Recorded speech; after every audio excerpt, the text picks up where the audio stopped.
প্রিয় দর্শক, আসসালামু আলাইকুম।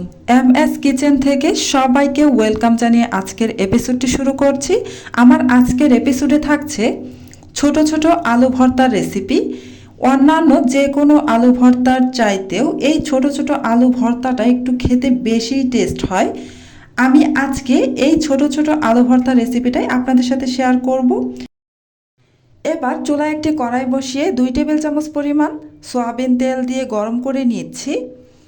এই তো এবার আমি এতে কিছু ছোট দেশি আলু খুব ভালোভাবে ধুয়ে পরিষ্কার করে তারপর দিয়ে দিলাম। এবার নেড়ে চেড়ে খুব ভালোভাবে মিশিয়ে প্রায় 1 থেকে 1.5 মিনিটের মতো এমনি ভেজে তারপর ঢাকনা দিয়ে ঢেকে কিছুক্ষণ অপেক্ষা করব। কিছুক্ষণ পর ঢাকনাটা খুলে নিচ্ছি। এবার আমি একটু নেড়ে চেড়ে দিব। এভাবেই কিছুক্ষণ পর পর ঢাকনাটা খুলে নেড়েচেড়ে দিতে হবে, এতে করে আলু খুব দ্রুত ভাজা হয়ে যাবে। আপনারা চাইলে ঢাকনা না দিয়েও আলুটা ভেজে নিতে পারেন, তবে সেক্ষেত্রে আলু একটু ভাজতে সময় বেশি লাগবে।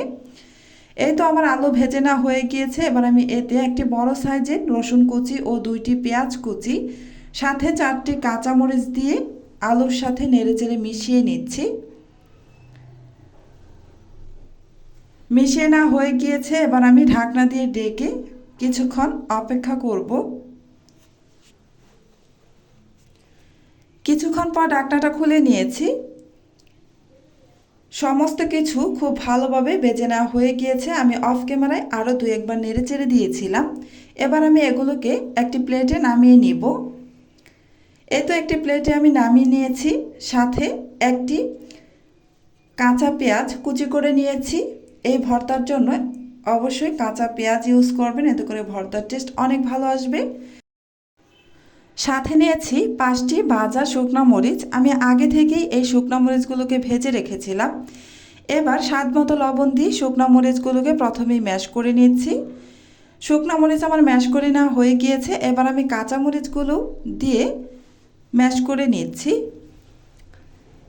মরিচগুলো আমার ম্যাশ করে নেওয়া হয়ে গিয়েছে। এবার আমি পেঁয়াজ কুচি দিয়ে খুব ভালোভাবে মেখে নিচ্ছি যতক্ষণ না পর্যন্ত পেঁয়াজ থেকে পেঁয়াজের রস না বের হচ্ছে। এই তো মেখে নেওয়া হয়ে গিয়েছে। এবার আমি আলুগুলোকে হাত দিয়ে চটকে নিচ্ছি। আমি এই ভর্তাটা আজকে হাত দিয়েই মেখে নিব। আপনারা চাইলে এই ভর্তাটা শিলপাটায়ও বেটে করতে পারেন। এই তো আলুগুলো আমার ম্যাশ করে নেওয়া হয়ে গিয়েছে। এবার আমি সমস্ত কিছু একসাথে খুব ভালোভাবে মেখে নিব।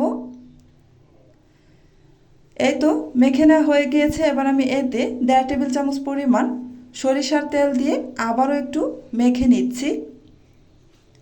অবশ্যই এই ভর্তা তৈরিতে সরিষার তেল ইউজ করবেন, এতে করে ভর্তার টেস্ট অনেক ভালো আসবে। ফাইনালি আমার ভর্তাটা তৈরি করে নেওয়া হয়ে গিয়েছে। এই ভর্তাটা অন্যান্য আলু ভর্তার চাইতেও খেতে অনেক অনেক বেশি ভালো লাগে। আমার আজকের এই রেসিপিটি আপনাদের কাছে কেমন লেগেছে কমেন্ট করে জানাবেন, একটি লাইক দিয়ে দিবেন। আজকের মতো এখানেই বিদায় নিচ্ছি। আপনারা অনেক বেশি ভালো থাকবেন, সুস্থ থাকবেন। আবারও চলে আসবো অন্য কোনো দিন নতুন আরও একটি রেসিপি নিয়ে। আসসালামু আলাইকুম ওয়া রাহমাতুল্লাহি ওয়া বারাকাতুহু।